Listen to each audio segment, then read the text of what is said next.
Principle of commerce economics Icom part 1 MCQs हैं इसके।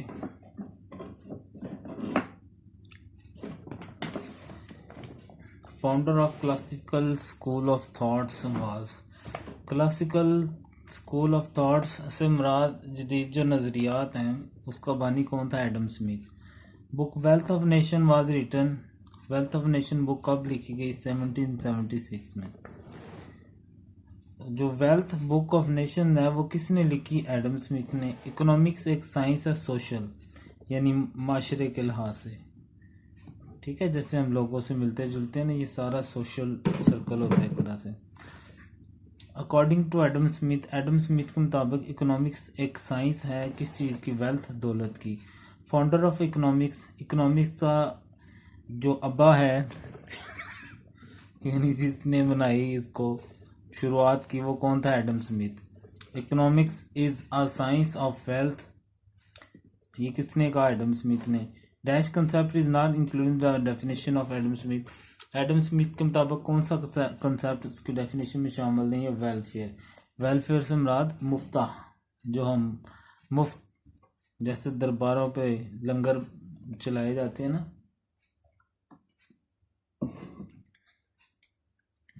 या सियासी पार्टियां होती हैं तो वो उन दिनों जो कुछ कर रहे होते हैं ना, वो सारा दो नंबरी होती है। According to which school of thought economic science of material welfare. किसके मुताबिक जो इकोनॉमिक्स है उससे मुराद पैसे की बस ज्यादती है, पैसा कमाना। न्यू क्लासिकल, ठीक है। Who consider economic as a science of material welfare? Marshall कहता है कि जो इकोनॉमिक्स है ये साइंस है मटेरियल वेलफेयर यानी पैसे के लिहाज से यानी तरक्की करना। बुक प्रिंसिपल ऑफ इकोनॉमिक्स 1890 में किसने लिखी? मार्शल ने। Founder of new classic school of thought कौन है? मार्शल है। बुक रिटर्न मार्शल ने कौन सी बुक लिखी? Principle of economics. Book title principle economics was first written. पहली दफा जो प्रिंसिपल ऑफ इकोनॉमिक्स के नाम से किताब कब छापी गई? 1890 में। फाउंडर ऑफ मॉडर्न जो जदीद स्कूल ऑफ थॉट्स है वो उसका बानी कौन है? जी Robbins. Nature and importance of economics, ये रॉबिन्स ने ये बुक कब लिखी? 1932 में। इकोनॉमिक्स लॉज आर कंडीशनल यानी शराइत के लिहाज से लगाए जाएंगे। Economics laws are formulated by people behaviour, लोगों के रवैये को देखकर इकोनॉमिक्स लॉज बनाए जाते हैं। According to scope of economics, according यानी इकोनॉमिक्स के स्कोप, जैसे स्कोप होता है जी अब मेडिकल करेंगे तो क्या होगा? डॉक्टर बनेंगे। ऐसे इकोनॉमिक्स का जो स्कोप है उसके मुताबिक साइंस इकोनॉमिक्स यानी क्या है कि ये साइंस एंड आर्ट है। Which aspect of human life is economics में इंसानी ज़िंदगी का कौन सा शोबा स्टडी किया जाता है? इकोनॉमिक यानी पैसे का जो शोबा होता है। Goods obtained without payment of money, वो चीज़ें जो पैसे के लिहाज बगैर दिए ली जाएंगी वो हराम ज़िंदगी होगी, हराम होगा, ठीक है। लेकिन ये क्या कह रहे हैं? नॉन इकोनॉमिक गुड्स, वो इकोनॉमिक गुड्स नहीं होंगी। Small units of economic system are studied, economics के छोटे छोटे यूनिट्स कब स्टडी किए जाएंगे? माइक्रो इकोनॉमिक्स में। Method to drive economic laws बनाने के कितने तरीके हैं? 2। Who presented the concept of macro economics? Keynes ने मैक्रो इकोनॉमिक्स का यानी कंसेप्ट दिया। माइक्रो इकोनॉमिक्स में स्टडीज किया जाता है कंज्यूमर बिहेवियर को, यानी जो बंदा इस्तेमाल कर रहा है चीज़ उसके रवैये को। Which one is not study in micro economics में इनमें से किसको स्टडी नहीं किया जाता? थ्योरी ऑफ प्राइस के मतलब जो थ्योरी है। इन macro economics study, macro economics में हम नेशनल इनकम को स्टडी करते हैं।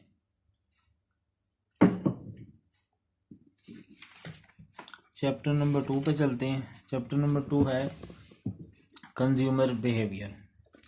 The power to satisfy human want in a commodity, कोई भी एक चीज़ जिससे एक इंसान की जो इत्मीनान उसको मिल जाता है, जैसे खाना खाने के बाद मिलता है, वो क्या आता है, यूटिलिटी होती है।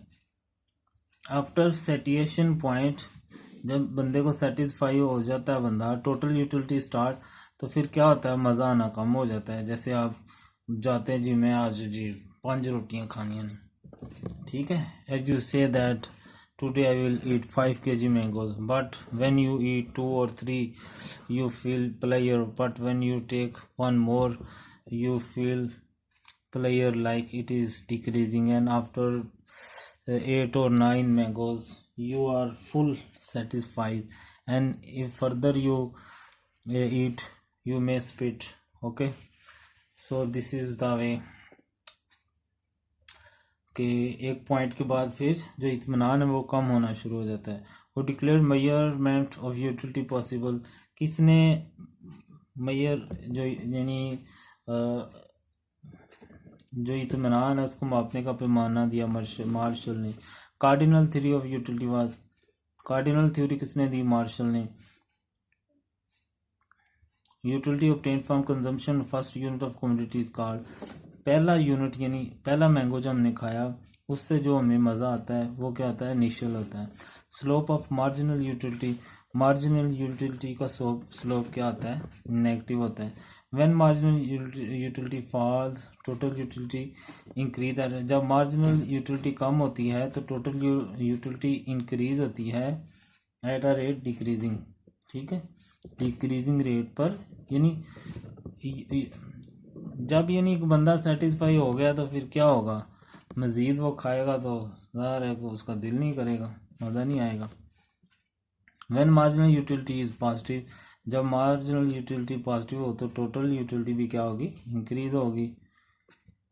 व्हेन टोटल यूटिलिटी डिक्रीज, अब टोटल यूटिलिटी यानी मुकम्मल जब लेंगे इस बंदे से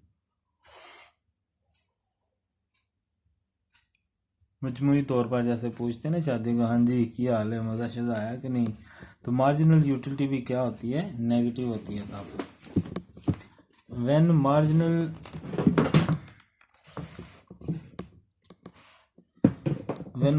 यूटिलिटी, जब मार्जिनल यूटिलिटी ज़ीरो हो तो टोटल यूटिलिटी क्या होती है, मैक्सिमम होती है।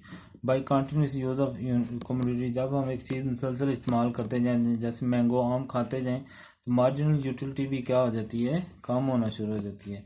Symbol of marginal utility, marginal utility के लिए MU हम यूज़ करते हैं।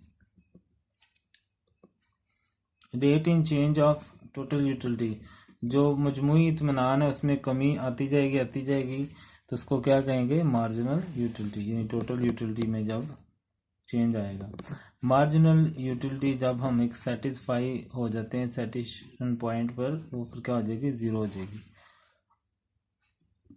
जब मार्जिनल यूटिलिटी नेगेटिव होगी तो टोटल यूटिलिटी कम होगी, रेपिटेशन शुरू होगी। जब टोटल यूटिलिटी मैक्सिमम होगी मार्जिनल यूटिलिटी ज़ीरो हो जाएगी। First law of consumption of wealth, first पहला कानून क्या है, दौलत के इस्तेमाल का, law of diminishing marginal utility. First economics to present first law of consumption, सबसे पहले किसने पहला कानून इकोनॉमिक्स का पेश किया, ठीक है, Marshall. Other thing remaining thing, दूसरी चीज़ें सेम रहे। Marginal utility for of community diminish with its continuous consumption, जो मजमूई फ़ायदा है, इत्मीनान है, वो कम होना शुरू हो जाता है। ये कानून क्या कहलाता है, law of diminishing marginal utility. Consumer is in equilibrium, consumer यानी इस्तेमाल करने वाला इक्विलिब्रियम में होता है, दरमियान में होता है। When marginal utility obtain from different commodities, जब जो मार्जिनल है, एवरेज है, वो क्या हो, सेम होगी। Following formula explain which economics loss, ये फार्मूला किस कानून को बता रहा है, law of equi marginal utility. The other name of law of equi, दूसरे नाम क्या हैं इक्वी मार्जिनल यूटिलिटी के, law of substitution. Goods obtain without money, चीज़ें जो बगैर पैसे के लिए जाएंगी नॉन इकोनॉमिक गुड्स होंगी। Good achieving without paying price, वो चीज़ें जो पैसे दिए बगैर ली जाएंगी अन इकोनॉमिक होंगी। Which of the following is not economic need, पैसे के लिहाज से या इकोनॉमी में कौन सी चीज़ की ज़रूरत नहीं है, एयर, क्योंकि वो उससे कौन से पैसे मिलते हैं हमें। Goods achieve by paying there price, वो चीज़ें जो पैसे दे के ली जाएं वो इकोनॉमिक्स गुड्स होती हैं। ठीक है। चैप्टर नंबर 3 है demand and supply. The quantity of commodity that consumer ready two by, वो मकदार चीज़ों की जो एक बंदा खरीदने के लिए तैयार है किसी खास कीमत पर, वो क्या होती है, demand. Slope of demand curve negative है।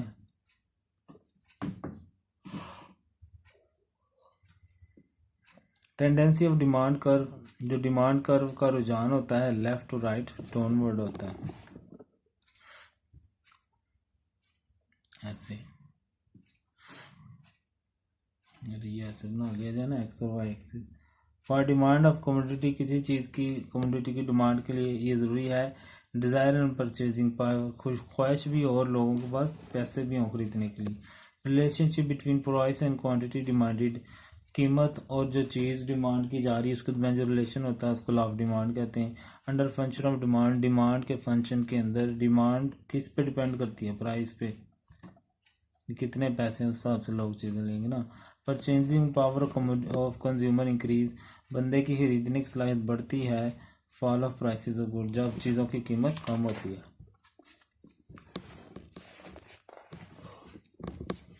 Increase in demand for commodity, किसी चीज़ की डिमांड इंक्रीज होना due to decrease in price, price में कमी की वजह से, इसको कहते हैं extension of demand. Cause of extension and contraction of demand, किसी चीज़ की डिमांड में खिंचाव या यानी ज़्यादा खरीदना या कम खरीदना किस चीज़ पर डिपेंड करता है, प्राइस के ऊपर। एक्सटेंशन होता है फैलना और कंट्रैक्शन होता है सिकुड़ना, यानी ज़्यादा हो जाना, लोग ज़्यादा चीज़ें खरीदने लग जाएं। Relationship between price and demand, price और डिमांड के दरमियान जो रिलेशनशिप है वो इन्वर्स होता है, यानी जब कीमत बढ़ती है तो डिमांड कम हो जाती है, जब प्राइस कम होती है तो डिमांड बढ़ जाती है। ठीक है। प्राइस बढ़ेगी तो डिमांड कम हो जाएगी, प्राइस कम होगी तो डिमांड बढ़ जाएगी। If price for commodity increase, अगर किसी चीज़ की प्राइस बढ़ती है तो डिमांड कम हो जाएगी। Reason for rise and fall of demand, rise और फॉल ऑफ डिमांड के क्या वजूहत हैं जी, प्राइस इसकी वजह है। ठीक है। Decrease in demand due to increase in income, income में इंक्रीज की वजह डिमांड में जो इजाफा हो जाता है उसको क्या कहते हैं, fall in demand. Decrease in demand, decrease in demand due to increase in income is called fall in demand. if demand of a good decrease, अगर किसी चीज़ की डिमांड में कमी होती है ड्यू टू अदर फैक्टर, दूसरे वजूहत, तो इसको क्या कहते हैं, fall of demand. When with increase in demand, जब इंक्रीज होता है डिमांड में, demand curve shift ward right, तो वो राइट की तरफ शिफ्ट हो जाता है। Cause of shifting of demand curve is other factor, change in price, desire, expectation. ठीक है। Who presented formula for elasticity of demand, किसने इसका फार्मूला दिया था इलास्टिसिटी ऑफ डिमांड का, मार्शल ने। The concept of elasticity of demand presented by, elasticity of demand का नज़रिया किसने दिया था, मार्शल ने दिया था। If proportionate change in demand is less than proportionate change in price, अगर यानी जो डिमांड में तब्दीली आई है वो कम है प्राइस में तब्दीली से, अगर उनकी निस्बत ली जाए, देन इलास्टिसिटी, जो फिर डिमांड की इलास्टिसिटी होगी वो क्या होगी, लेस देन यूनिटी, एक से कम होगी।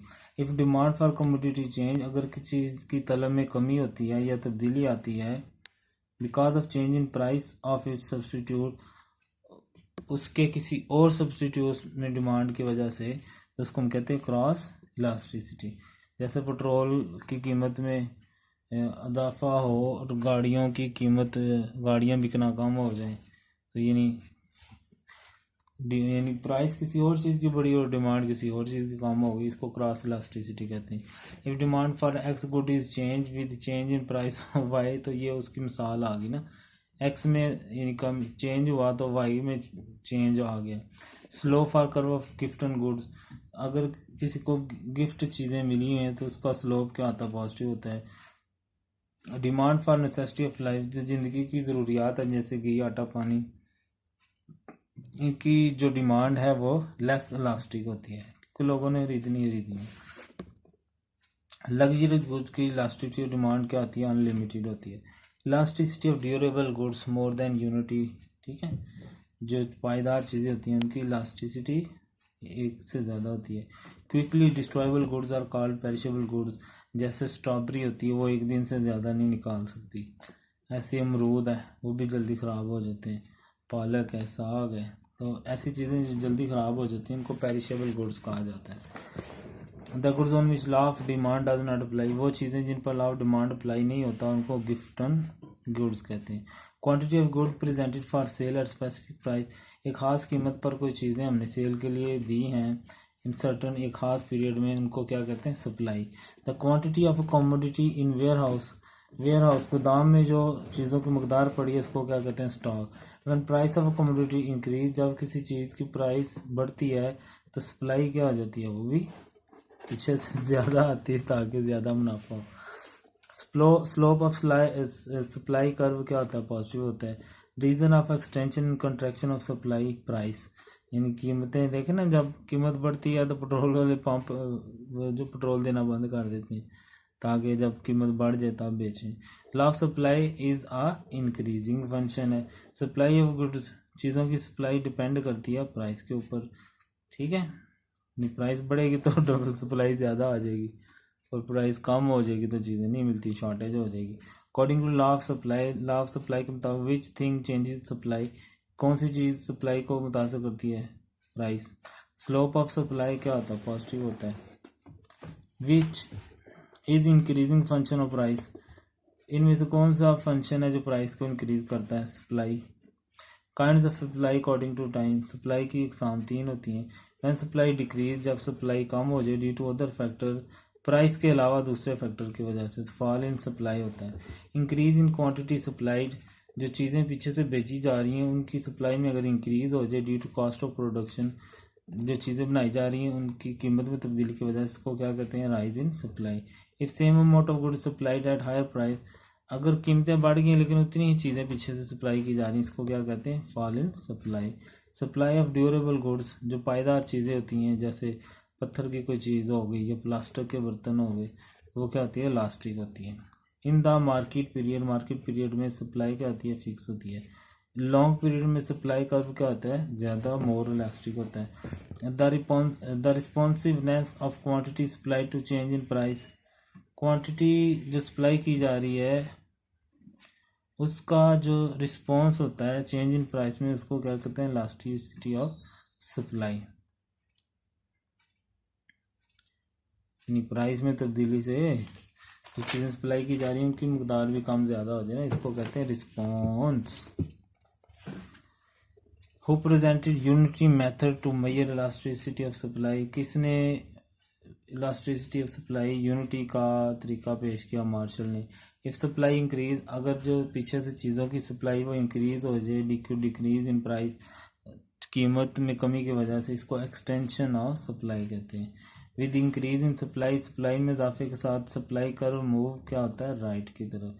If change in quantity supplied, अगर क्वांटिटी में सप्लाई में 10% तब्दीली हुई है और प्राइस में 20% हुई है, देन इलास्टिसिटी ऑफ सप्लाई क्या होगी, 0.5 हो जाएगी।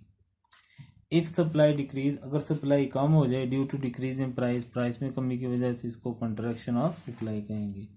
स्केर्सिटी ऑफ गुड्स मीन, चीज़ें ना मिल रही हों, कहीं नायाब हो जाए, इसका मतलब क्या आता है, सप्लाई इज लेस, यानी पीछे से सप्लाई कम आ रही है, चीज़ें कम भेजी जा रही हैं, ठीक है। If quantity supply does not change due to change in price, अगर कीमत में तब्दीली की वजह से पीछे से सप्लाई में कोई चेंज ना आए तो वो क्या होता है, फिक्स सप्लाई होती है। सप्लाई कर्व, वो पेरिशेबल गुड्स, जो पेरिशेबल गुड्स है, ख़राब होने वाली, जल्दी ख़राब होने वाली चीज़ें, उनकी जो कर्व होता है वो वर्टिकल होता है, ऐसे ऐसे हॉरिजॉन्टल होता है। Supply of perishable goods fix होती है, जैसे मैंगो है ना, ख़राब होने वाला है तो पीछे से कच्चा ही भेजा जाता है। ऐसे ही जो होती है क्या कहते हैं, बनाना है, वो भी स्टोर्स में ला कर रख दिया जाता है, ठीक है, जिस दिन पकता है उसी दिन आगे सेल कर दिया जाता है।